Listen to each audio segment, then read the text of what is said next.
You're very welcome. Thanks very much for coming along. Almost a year since you left the WHO. Is that right? June last year, I think, was it? Towards the end of last year, but I'm getting there. Getting there. So I'm sure a big change of pace for you. How's life been like back in Ireland? Oh, it's been fantastic.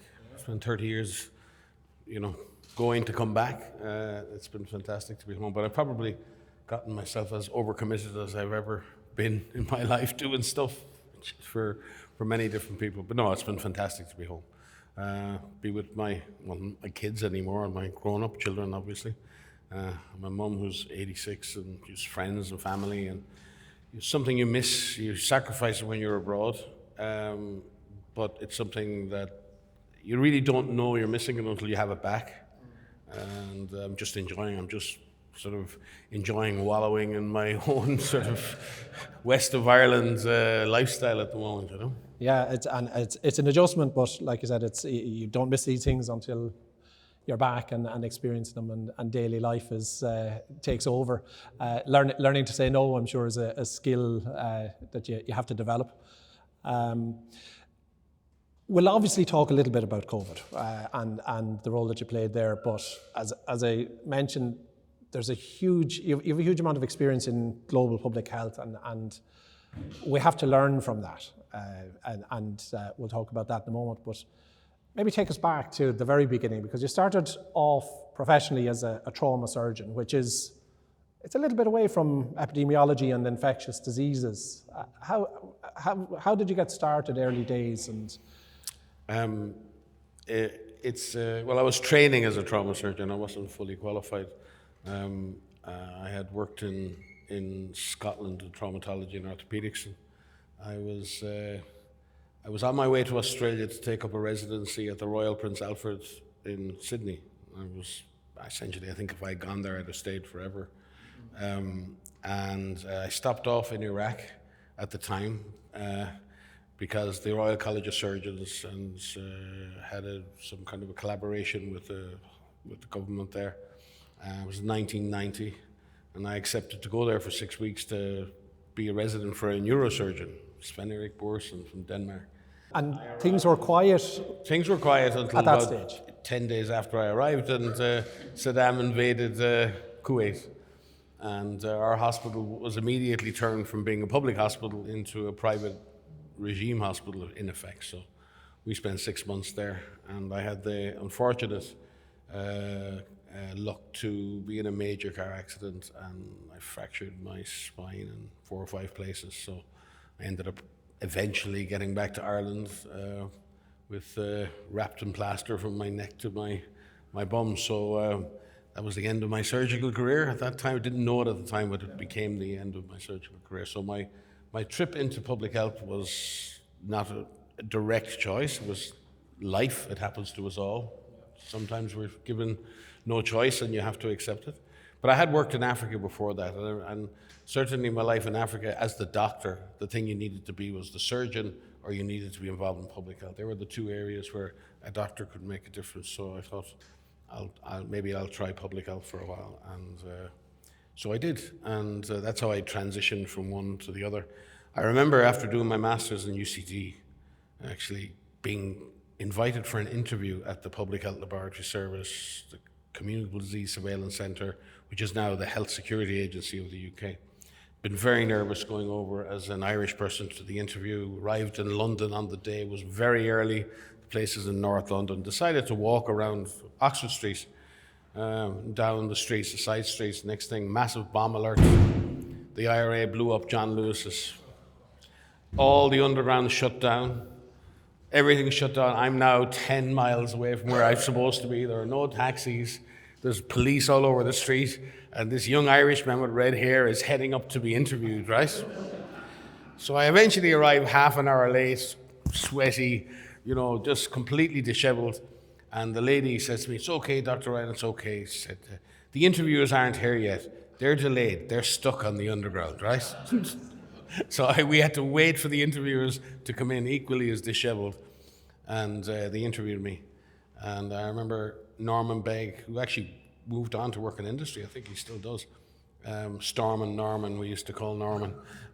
Storm and Norman asked me a question similar to what you asked. He said, really? He said, what does a surgeon have to offer public health?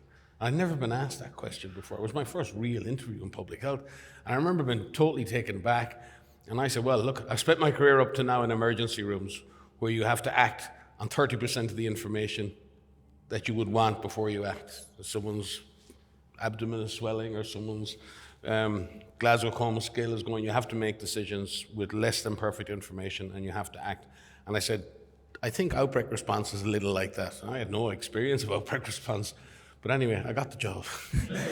And in many ways, I've always respected our English counterparts to give the job to the Irish guy on the same day that our compatriots had blown up half of Oxford Street was a testament to their tolerance and their acceptance of science and the best candidate maybe winning out. So that's how I transitioned.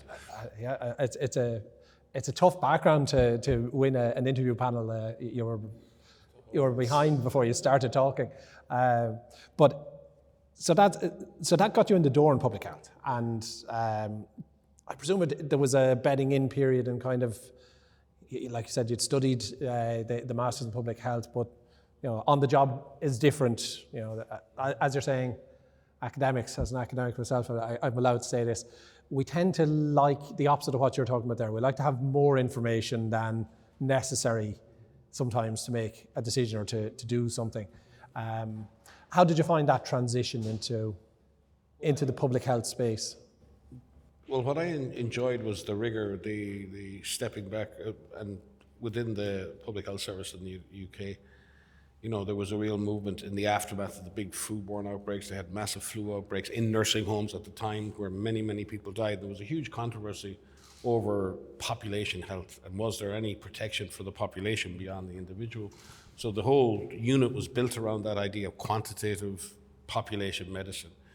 And getting the insights from population medicine for everything from vaccine trials right through to, I did outbreaks in prisons. I mean, no one gave a damn about outbreaks in prisons. I kept saying to everyone I've been in prison twice, which is actually true. 2 outbreaks, one in Lancaster prison, another in Durham prison, spending weeks in there. But the idea of being that public health was everywhere. Public health was in the tenements, public health was with drug addicts on the streets of Glasgow, public health was in prisons with HIV and hepatitis B, and that it touched every single aspect of society, however rich or however poor. And there was something very democratizing about that. For someone like me with socialist politics or more left-wing politics, it really spoke to my own philosophy on the world. But it was a rigor needed for that. It wasn't, and again, I say you have to act on less than imperfect information. That doesn't mean you don't try to collect it. That doesn't mean that you bring that scientific method. And facts matter, I said in a speech recently, truth matters because trust matters. And facts and the truth are, under assault at the moment. Public health and science in particular. I see Jackie, one of the mottos you have is to stay curious. I actually used that word in a speech to young scientists fairly recently, is to stay curious, but also to stay outraged when you see injustice. Be curious, but also see that dark side, that there are things in the world that need to be highlighted. And as Bill Gates said, what gets measured gets done. We all know that in our own lives. And I think that's measurement. The idea of being able to measure human experience, measure human disease, measure ecosystem factors, that ability to be able to quantitatively describe what's happening to the planet, what's happening to the climate, what's happening to the population, allows you to have a starting point for innovation. Unfortunately, that's getting dumbed down now, where the loudest voice on the internet gets listened to more, and that's a challenge to us all. How it's not about silencing that other side. The fact that less rigorous side of science, less rigorous side of the human experience is getting airtime. It's probably because we're not doing it right on our side. We're not being able to communicate effectively with people. It was easier before. There was a great trust in science. The local doctor, the local public health nurse, or the local university professor, the local teacher people believed what they said. There was an acceptance of that. That is no longer the case, and that's not a bad thing. Because for years in this country, we believed what the church said, we believed what everyone said, and it didn't exactly go well for us at times. So questioning, the idea of a questioning society is a good thing. The idea that people demand answers and accountability and transparency is a good thing in a democratic society. The problem is we haven't kept up with the information needs and diet of the people that we serve, and they go somewhere else to get the information that's packaged in a much more accessible, much more easy way, much more dichotomous, good, bad, evil, good, yes, no. It's a different, we're always nuanced. I think, what's his name? Harry Truman, in the aftermath of the Second World War, kept getting briefings from economists, kept saying, well, President Truman, on the one hand, the economy could go this way, and on the other hand, the economy could go that way. Or on the one hand, the Marshall Plan will work, and on the other hand, the Marshall Plan won't work. And he put up his hand and he said, could someone find me a one-armed economist, please? So anyway, I rambled a bit there. Not at all. No, I think I find increasingly it's an important point to make, particularly in Ireland, because I suppose we're in a privileged enough a position in Ireland over the last 20 years that, in terms of, I suppose, scientific literacy and trust in science and trust in evidence and evidence-based decision making, we have it pretty good, in the general population. And you go outside of Ireland, that's very different, and we need to be aware of that. That we're spoiled a little bit here, and I think scientists in Ireland, when they are given a platform, there's almost a natural respect for what's being said, maybe sometimes too much, but when you go to other countries, there's a much greater battle to try and be heard and to convince people, some people put that down, so that people lack education. It's most acute in the countries where we have the highest levels of so-called education. So it's a global phenomenon. Ireland is lucky. I mean, yes, there is a challenge at times, I'm sure, but I think Irish people in general are curious, and if people are presented with good information, people will absorb it, and they'll always make a comparison, but they're willing to be skeptical, and at the same time, they're willing to be convinced. You were saying it in your speech, well, no one's ever disagreed with me before. Irish people's response to being challenged is not to immediately, shut the door or become defensive. We're not like that. We're used to chatting to each other and challenging each other, be it over a football match or where they're putting the road in the local community. We feel closer, we're connected more to our democracy in this country than we think. People feel agency about things that are happening to them and in their community. We could do it more, but compared to other countries where people are very disconnected from the academic world, very disconnected from the political world, they live inside their world. Maybe it's the size of the economies or whatever it is, or the way people are expected to behave, but they're expected to put up or shut up, that kind of approach. You're making your money, don't worry about it, we'll take care of this. Whereas in Ireland, I think people have more of an opinion and feel that agency to have that opinion, and don't feel like, I shouldn't think like this. And that's a good thing, because it means there's engagement straight away. People are willing to engage. And Ireland, has done well. I mean, people probably say Ireland struggled during the pandemic, but actually, there was a lot of good communication, a lot of compliance. People were willing to do what they were being asked of. They questioned it and they were annoyed by it at times, and rightly so. But people were willing to implement and get things done. And Ireland probably did better than most European countries when it came to the outcomes during the pandemic, probably because of the public's attitude, not necessarily because of anything the government did particularly. Yeah.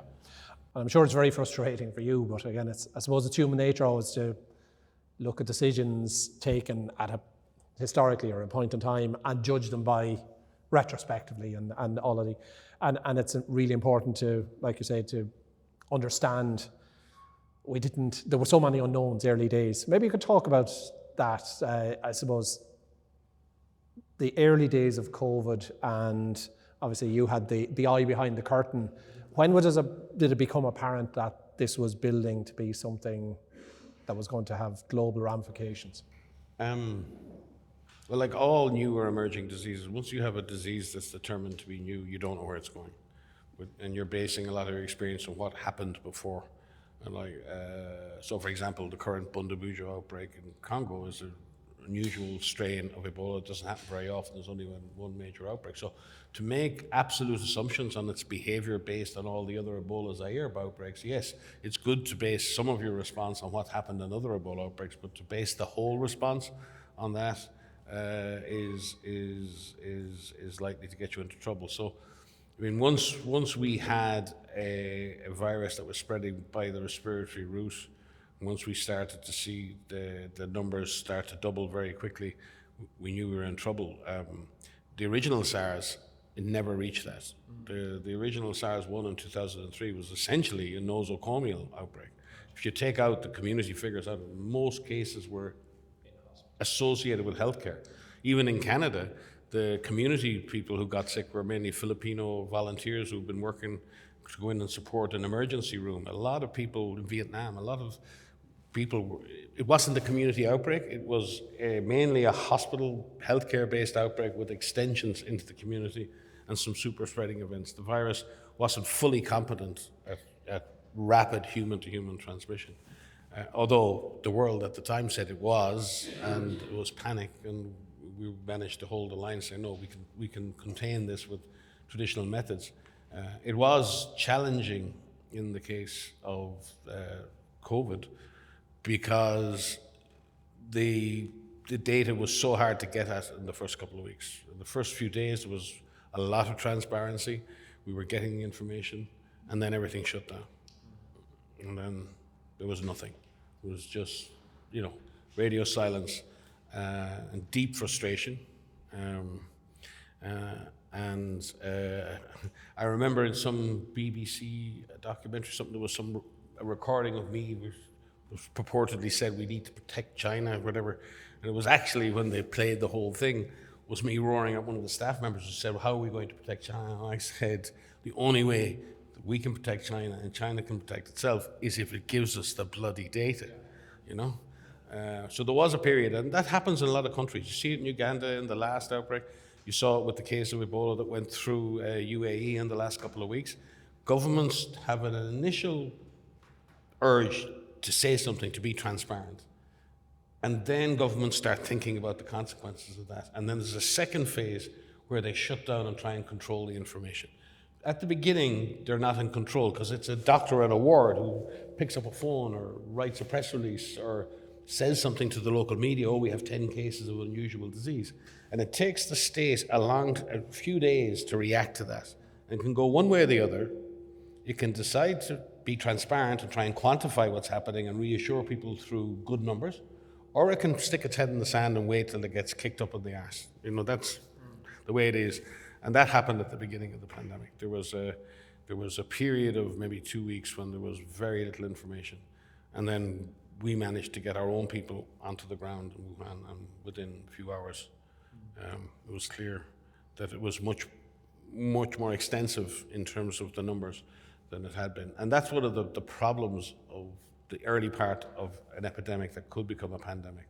There's the natural uncertainty of not knowing this new virus, which in itself requires a lot of good science. And then there's the political uncertainty of how the government are going to deal with it and whether they're going to be transparent. If you put an unusual virus where you don't know the future with a non-transparent government who's not telling you what's happening, then you have a perfect storm. You can go weeks and weeks without knowing what's happening.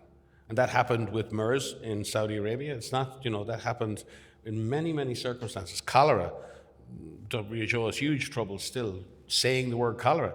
Governments say we don't have cholera, we have acute watery diarrhea. That's perfect.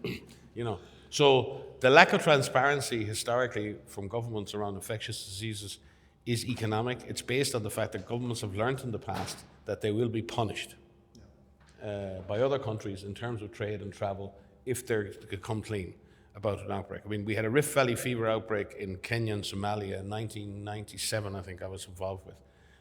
10 years later, Saudi Arabia still had restrictions on the movement of live animals across the Red Sea. So there are real consequences for transparency. Transparency is fantastic. We should always aim at it.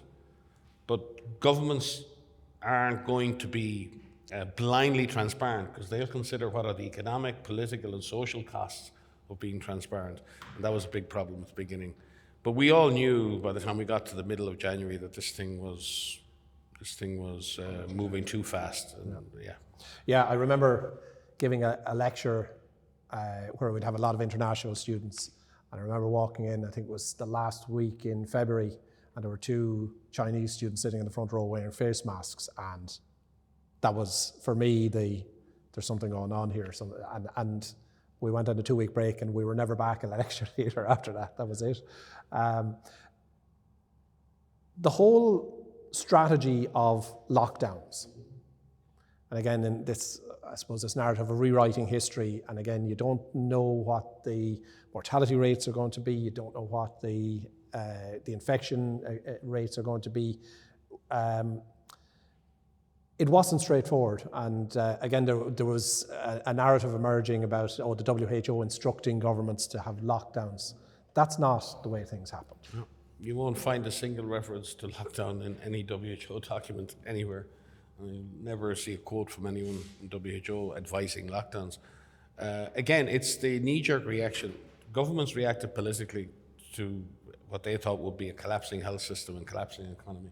So they reverted to absolute measures, the measures they could implement and control. Again, it's the need for governments to control. Nuance is not what you do in an emergency, or governments do. It's like emergency surgery. It's amputation. It's stop the blood flow. Let's worry about the plastic surgery afterwards. They take that view. We always advised, and we kept saying it, calibrated measures. We recognized that there were certain places where, for example, like Northern Italy, like places where the hospital system was completely overwhelmed, and the force of infection in society was so profound that they weren't even able to bury the bodies. We're talking mass graves, morgues overflowing, biblical stuff. And in those situations, we were advising for measures to create more social distance between people, and to say it needs to be a range of measures, and you should calibrate that to your needs at subnational level. But governments couldn't do that. They didn't know where the disease was. They just said, that's it, we're locking down. And certain countries decided to go for these lockdown approaches, like the UK and others, and everyone kind of followed after. I got into huge trouble at the time for not supporting, but for telling in live press conference, for being seen to support the Swedish model. Because I said, no, the Swedes have taken a view, they're good scientists, they've looked at their data, 60% of their population live in single-family dwellings, single-person dwellings, like apartments and everything else. They're highly educated, highly compliant people who trust the government, and therefore if the government say, stay home if you're sick, on balance, a Swede will stay home if they're sick. And they're trusting the people to do the right thing. The problem in Sweden was they didn't think about the multi-family households with migrants in them, and they completely missed the boat when it came to things like nursing homes, like everyone else did. So they got themselves in a bit of hot water there. But so, again, the measures needed to be, when you're going to do anything, there's 2 things that matter. Is the need to do it, how much impact will this have from a scientific perspective on the force of infection? And even if you think it'll have a great impact, there's no point trying to do it if it's not feasible. If number one, if you don't have the money to do it. Number 2, if you can't deal with the social and economic consequences of it happening. And number 3, if the population are unwilling to implement it. There's no point. You can have the perfect plan, you can have the perfect game plan. But if no one wants to do it and you can't afford to do it, then you need plan B. And I think that's what governments went to a strategy that they felt they could implement and manage. That's it, lockdown, 5 kilometers. And I think in that there were, for example, closing of schools was, to me, way over the top. But that came from a community demanding that the schools be closed because this disease is airborne and it's everywhere, and our children are going to get infected even going to school. The evidence wasn't there for that. The evidence was clearly suggesting that the disease was spreading through aerosols, was spreading fomites, it was spreading in certain indoor environments, like in a crowded restaurant or nightclub. Aerosols could build up and smaller particles could cause infection, but that wasn't what's driving infection. And all the studies that have been done with AI since have shown that 80% of transmission was occurring at close quarters in family and work situations where people were engaging with each other less than 2 meters.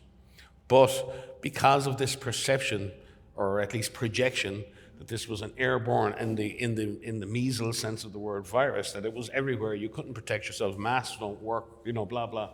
We have to close the schools.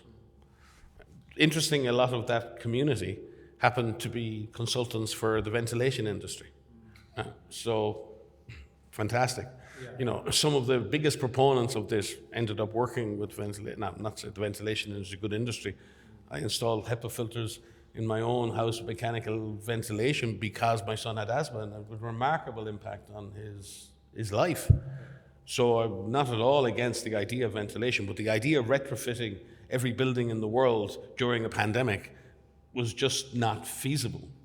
And a lot of people in India, at the time they got the big outbreak, the big Delta wave, I think, in India, a lot of people ran home and shut their windows because they were told it's airborne, and they thought the disease was coming through the air into their houses. So they were shutting the windows and actually increasing the actual concentration of virus inside their living spaces. So there are a lot of consequences to that. So I think we need to be a lot smarter, including WHO, at how we communicate the idea of restriction of movement and to what extent restriction of movement can be calibrated, because everyone overdid it. Yeah. Everyone. And it's a difficult cycle, because like that, it's, I don't know if it's the right word, convenient, let's say, for decision makers to say, there's another wave coming, shut everything down, let's have another lockdown. And it's a difficult cycle to break once you have that, because there's no counter, or it takes time for the evidence to show the lack of effectiveness or to accumulate and be accepted. To my mind, and correct me if you think it's too flippant, I think we were really lucky in terms of there were a few factors that allowed a vaccine to become available in record time. We've never developed a vaccination as quickly for an emerging pathogen. And if that hadn't happened, that cycle, that was what allowed us to break out of that cycle, where we were able to now start saying, okay, let's... Well, testing as well. Yeah. Individualized testing had a huge impact. The ability to do antigen tests. Again, giving people back agency to get up in the morning and say, I'm going to see my mum in the nursing home, take the test. An awful lot of what we need to do in technology is to put technology in the hands of people in a way in which they can afford to be able to do that. It's very hard to be the state sort of paternalistically telling everyone what to do and then doing everything, doing all the testing and doing all this. And there is a moment in a pandemic where communities are on their own, individuals are on their own. You have to leverage the power of the community, the individual ability of each individual, each family, each community to act. And we can infantilize people by saying, no, this is so important, it's so deadly that we have to do everything for you. That's a really bad strategy in a pandemic, because it disempowers people and it actually decreases trust. Because you're saying to yourself, my God, what are we going to do? Well, the fellas in Dublin will tell us what to do tomorrow, or whatever, and I think that's not a great way to go about it. The vaccine really helped. The rollout of antigen testing really helped. But just before I go on, the lockdowns worked in many ways, because Ireland would have had the same situation as they had in New York, where they were building mass graves on Staten Island and they were literally putting bodies into temporary morgues. I mean, we had to send people to New York City. I mean, it's not well known, but we were sending epidemiologists and public health people to New York during the pandemic. So the lockdowns worked, but they were an extremely blunt measure. And they had a massive impact on society, massive impact on kids. I think you've got some students at the back there who, probably missed exams and junior certs and missed their last year in national school, and all of a sudden woke up in secondary school 2 years later. It was a huge social price to be paid for that. So the issue is not, was the lockdowns good or bad? An element of the restriction of movement and the reduction in social mixing was very positive in reducing the force of infection and taking the pressure off the health system. The problem was its absolute nature was such that it probably ended up with so many negative consequences.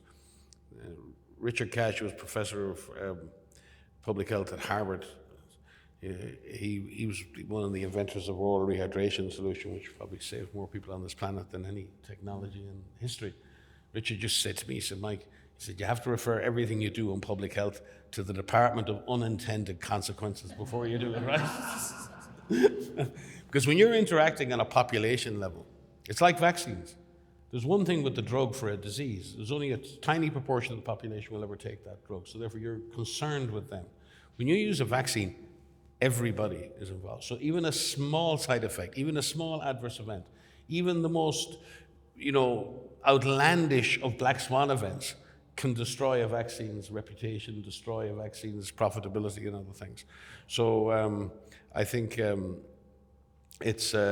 vaccines had a huge impact, the antigens had a huge impact, but as I said, the lockdowns needed to be better calibrated. And remember, at the beginning of a new pandemic, you won't have the vaccine. Even tomorrow morning, with mRNA and everything else, we will not have a vaccine in the first 3 months, probably not the first 6 months, with all the regulatory pathways that things have to go through, and rightly so. Same with diagnostics. A lot of emerging diseases, new diseases to humans, they mitigate or they modulate their effect through sort of complex immunomodulation. A lot of COVID clinical illness wasn't related to the virus at all. It was related to the immune response to the presence of the virus. A huge amount of inflammation in the lungs, but inflammation in small blood vessels in the lungs.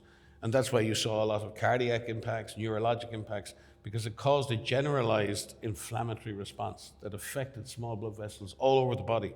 That's why people have complained about brain fog and other things afterwards.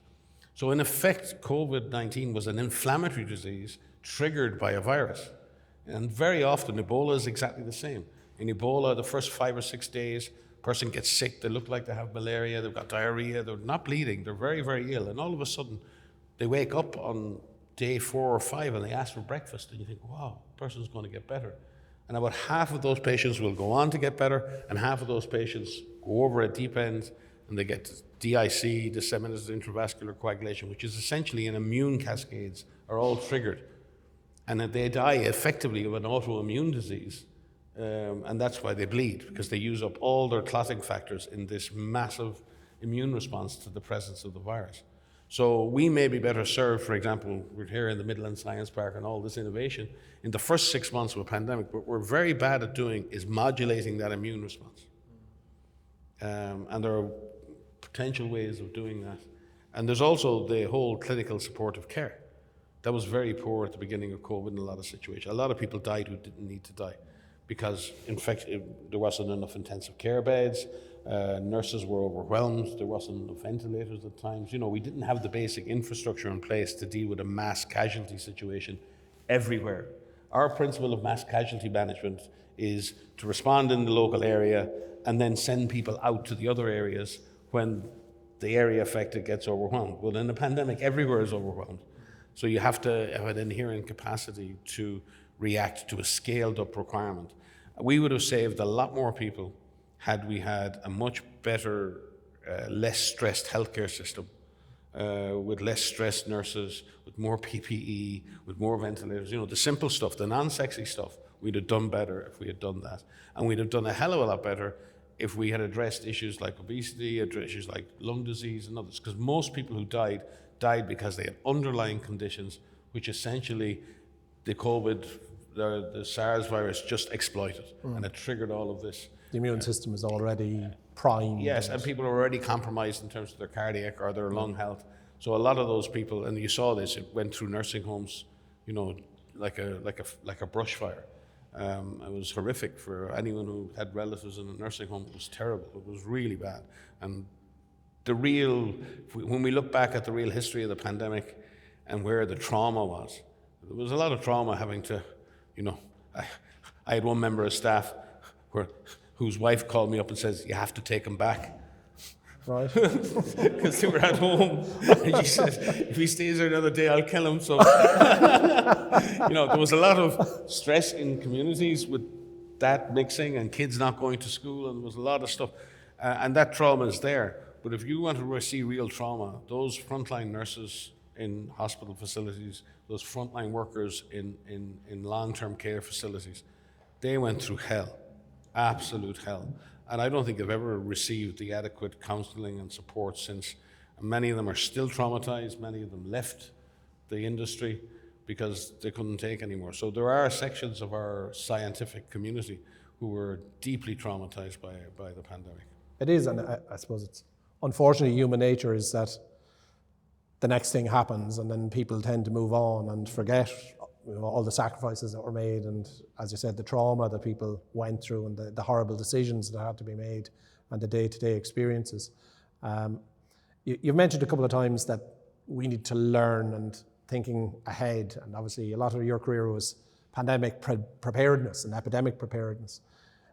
So the key lessons then, because there will be another pandemic at some point, and we're in an unfortunate situation now where, as you said, there is a breakdown in trust, particularly among younger people, and a bit of an anti-expert narrative has emerged and distrust. Where are we best? Where's the most effective way to make efforts at the moment, do you think? Or where are the greatest gains that we can make in terms of being prepared and improving our preparedness? I suppose there's a whole range of things, but if I take it from for example, the science perspective, if we look at things like vaccines are transformative in a pandemic, it's the speed at which they become available and the scale at which they become available. So a lot of the work right now is looking at, transferable vaccine platforms. We have the ability to use platforms from multiple products and not have that and be able to shift. Any of you who work in the vaccine side know how difficult it is to clean a line and come back in with another product line or fill and finish. And it all sounds great on a Gantt chart, on a flow chart, but when you look at the timelines to maintain your regulatory efficiency, it's very hard to switch. So the ability to be able to change targets quickly sounds very straightforward, but that's what really needs to be done. Everyone's talking about increasing manufacturing capacity. The problem with increasing capacity is it's got to survive in peacetime. Yeah. So there's no point having capacity that's not used. So we need to be a little bit more innovative around, can we actually keep capacity, produce measles vaccine on an mRNA platform and be able to switch that platform immediately to next COVID 23 or 28 or whatever. That ability to innovate but to be flexible, that's going to, everyone thinks we all get silver bullet syndrome. We all believe in the perfect solution. It's just there. We just need to invent the silver bullet and it'll be all right. There is no such thing. Even the COVID vaccines themselves were no silver bullet. They weren't effective in all cases. There were issues at first with using them in pregnant women and getting the right regulatory information, the same with children and all this. You're not going to get this perfectly available tool everyone can get immediately. We saw that with the inequity. We were given 17-year-olds their third vaccine in Ireland before some 75-year-olds in Africa with multiple comorbidities were getting a vaccine. That's the reality.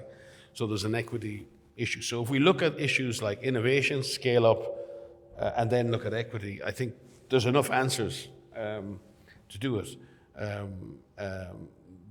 The advent of strong manufacturing capacity, for example, in the developing world or the so-called developing world, if you look at India with SII and vaccines, their problem has been in the past not vaccine production, but having a regulatory environment that is sufficient to reassure countries that they can buy the vaccine. China still has that problem.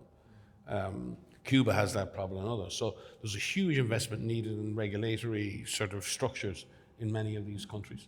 And again, that's not sexy. Who wants to fund that? Yeah. I just want to cut a yellow ribbon on a vaccine plant. We'd like you to fund the regulatory, sort of process for country X or country Y. Nobody wants to fund that. So they're the areas. There's a lot of interesting work now with new peptides and others. And I had dinner recently with Demis Hassabis, the CEO of Google DeepMind, and he gave AlphaFold and all of the protein structure to the world, which I think was an amazing contribution. And that's where Jonas Salk levels of...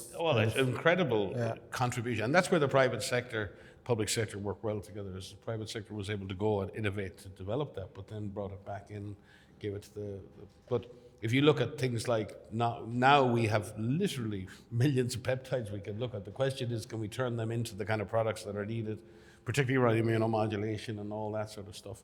There's a lot of hope there. A lot of stuff with monoclonal antibodies for treatment as well. You can get therapeutics much quicker than we did in the past. There is the idea of universal vaccines, and for example, like an influenza, it's a real holy grail.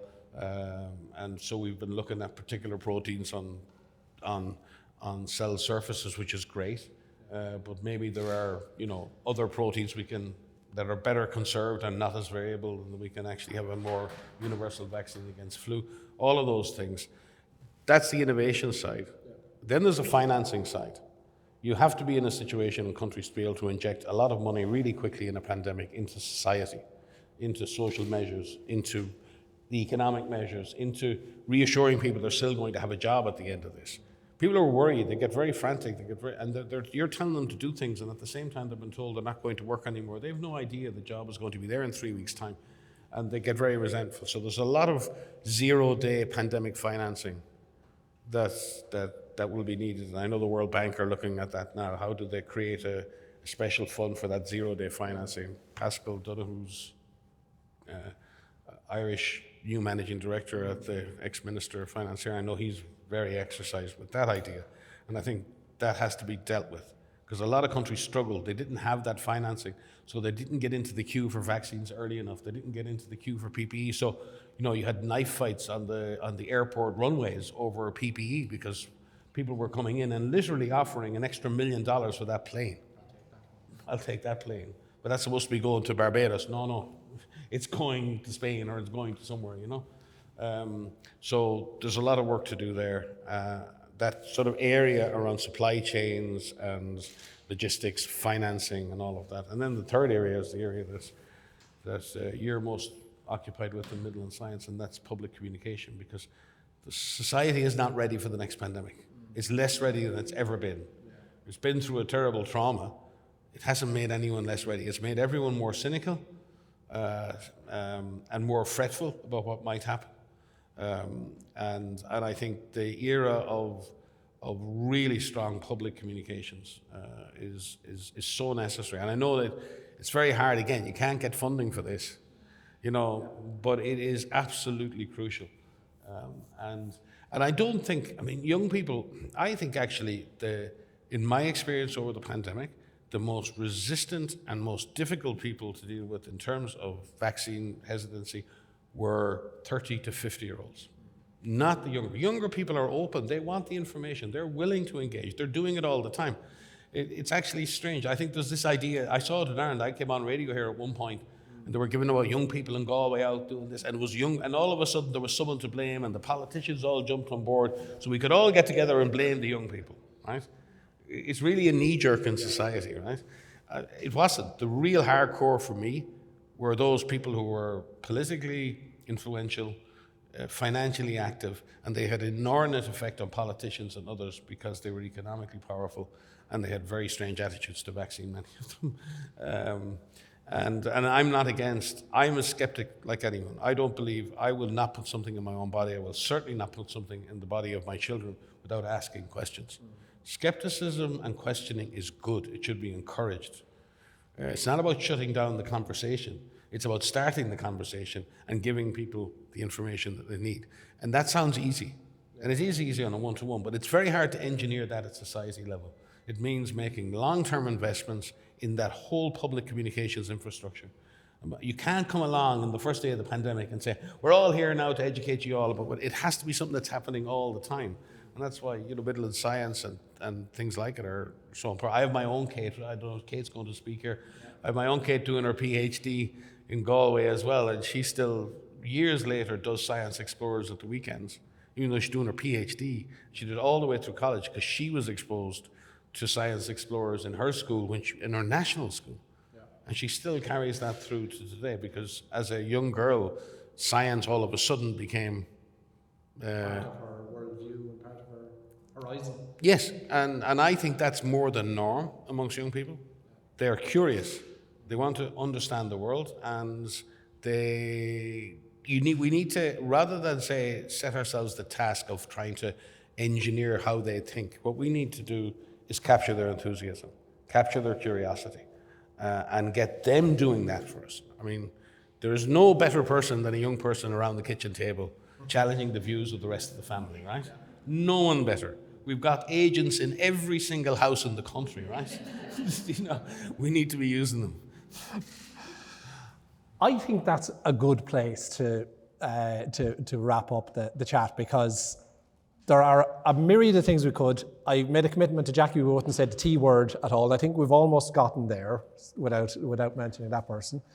And I'd hate to send people away on a low note. So I think that message about young people and enthusiasm and curiosity is a perfect note to finish up on.